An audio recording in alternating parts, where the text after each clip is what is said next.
Every morning, nearly 10% of Minnesota's public school students cross a district line to reach their classroom.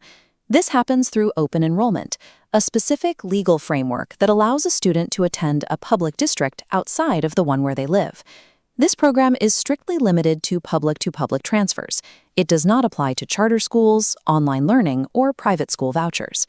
To understand how the state governs this flexibility, we have to look at what the program actually covers. On the left, we see that open enrollment is a tuition-free, state-governed process where students remain entirely within the public school system. On the right, the limits are clear. It is not a scholarship for private school, and it does not guarantee a seat in your preferred district. Families have the right to seek a different environment, but they are always bound by the local rules, space constraints, and procedures of the receiving district. The fundamental trade here is one of convenience. By leaving your assigned district, you are taking the full logistical burden of schooling off the state and placing it on your own household. You are choosing to bypass the proximity of a neighborhood school in order to access a specific academic program or culture. To make that choice sustainable, parents have to function as their own educational project managers. That role requires making binding decisions and submitting formal paperwork months before the school year actually begins. Simply initiating a transfer request involves a heavy administrative load that begins in the middle of winter. While the tuition is covered by the state, families pay for school choice through their own time, meticulous planning, and daily travel resources. Moving from one district to another requires following a precise state-mandated timeline. This timeline shows the standard journey from the first research phase to the first day of class. Notice the January 15th deadline for applications. This is the primary cutoff for the following fall. Because of this 9-month lead time, open enrollment isn't viable for families facing sudden crises or midsummer moves. Even meeting the deadline leaves the acceptance node a variable. Applying is a request, not a guarantee. Districts can deny transfers based on grade level capacity or program availability. If too many families apply for the same seats, the district typically uses a lottery system to decide who gets in. Submitting that paperwork on time only enters your child into the pool of candidates. The system is designed for proactive planners, not reactive ones. Transportation is the most significant real-world filter in the entire open enrollment process. In almost every case, the family takes on the full responsibility of getting the student to and from the non-resident school every day. As this map demonstrates, choosing a school in a different district can significantly expand your daily travel radius. That added distance creates a continuous drain on a family's time and fuel budget throughout the 180-day school year. There is one major exception.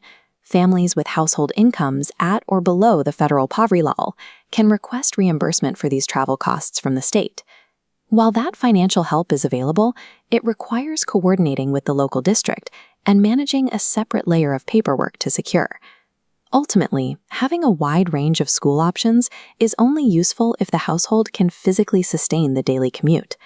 The complexity increases significantly if the student has an individualized education program.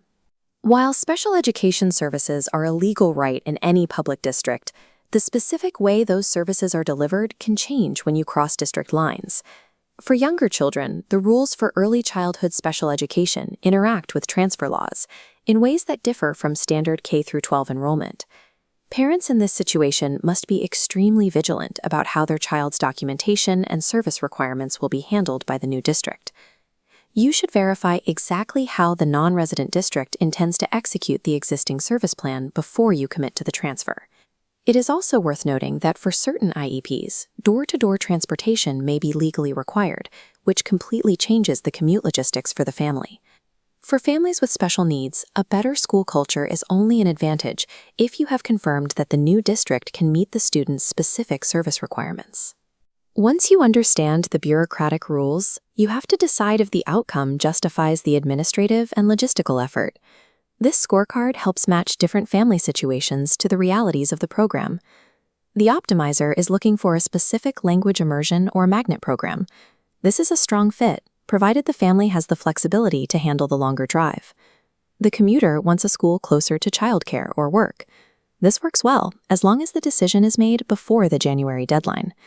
The special needs advocate can find a better environment here, but they must demand a thorough review of IEP services before filing their application. For the budget-conscious family, the commute costs are a hurdle, but the state's poverty-level reimbursements can make the transfer possible. Minnesota's system provides a way for families to align their child's education with their own goals and values. However, this is a rigorous planning process that requires months of preparation, not a simple on-demand service. When families successfully navigate these procedures, they gain access to the specific academic environments where their children can thrive. Making this transition work depends on accurate documentation, a realistic look at the daily commute, and strict adherence to the winter deadlines.